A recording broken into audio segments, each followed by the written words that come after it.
We're told that the Chinese embassy will be hosting an interactive press conference between Australian journalists in Canberra with Uyghurs in Xinjiang province in China.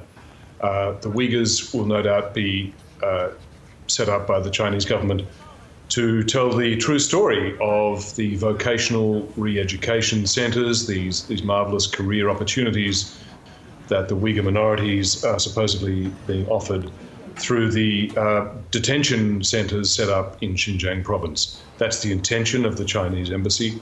It's a part of a larger charm campaign, information campaign, pushback campaign, really, against the global condemnation and the sanctions that are now organically springing up in parliaments of countries, companies around the world. So do you think that offers a growing momentum for the government to call it out as genocide, as many other countries have already? Well, we saw in the Australian Parliament 2 weeks ago, Bev, a debate which was allowed to run for just 1 hour. And the debate was based on a resolution put up as a private member's bill. Private members' bills normally don't get heard at all. But this was a bipartisan bill put up by Kevin Andrews for the Liberal Party, Chris Hayes for the Labor Party. In the allotted hour, a dozen MPs from both parties spoke.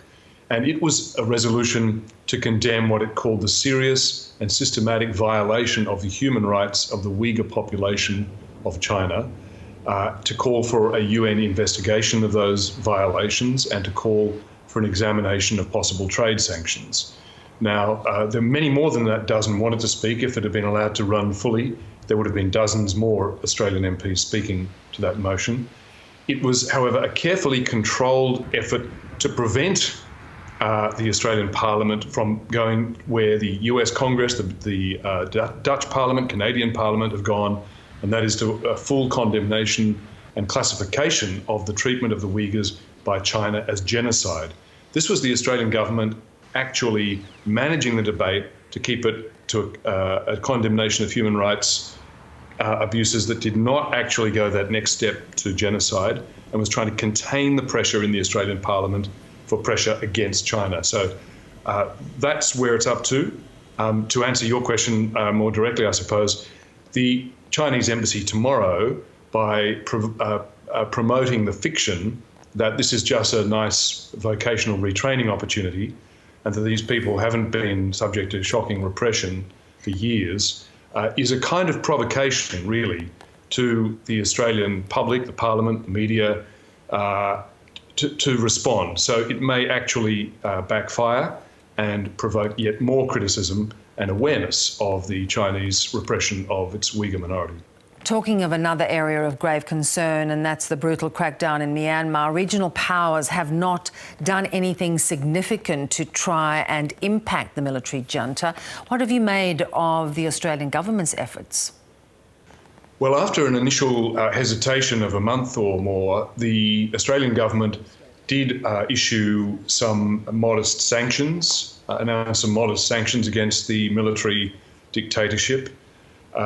The Australian government hasn't been doing much since that anybody can detect. The Foreign Affairs Minister has had some criticisms of the military takeover, but really not injected herself any further.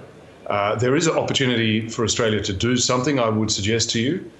And in fact, an Australian MP, Dave Sharma, Liberal MP, former diplomat, is convening a meeting of a parliamentary subcommittee on foreign affairs next week, which I think is designed to bring some focus and pressure onto his own government, the Morrison government, to get more active on this, because Australia does have convening power if it chooses. ASEAN's having trouble getting itself organised. Nobody's really bringing this to an end to any sort of mediation.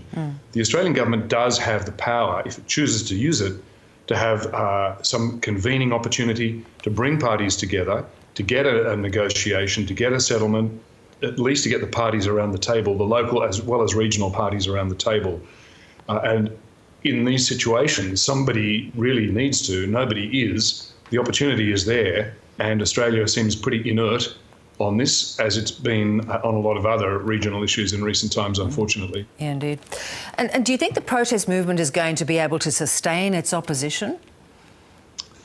The protest movement's actually developed really quite interestingly in the last week or two, where it's gone from being the NLD, the National League for Democracy, which is the Aung San Suu Kyi party, plus the street protests and civil society against the military, has now enlarged itself by being met or joined by the biggest ethnic armed minorities. So the ethnic insurgencies, which have been pretty much dormant for the last 20 years, you know, the Karen, the Kachin, the Rohingyas and others, are now allowing their peace deals with the military regime to lapse.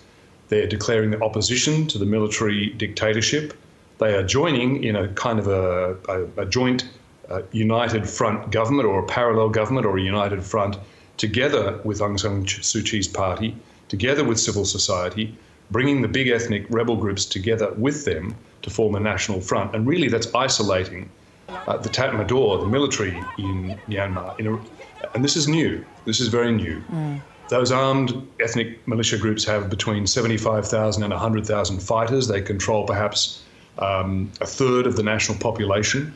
To have those groups on the one hand included with Aung San Suu Kyi's regime, the former regime, and the civil society and all the other groups that we've seen protesting, starts to isolate the military, threatens to overwhelm the military, and also threatens to bring on what the UN envoy has feared is going to be a bloodbath. Yeah.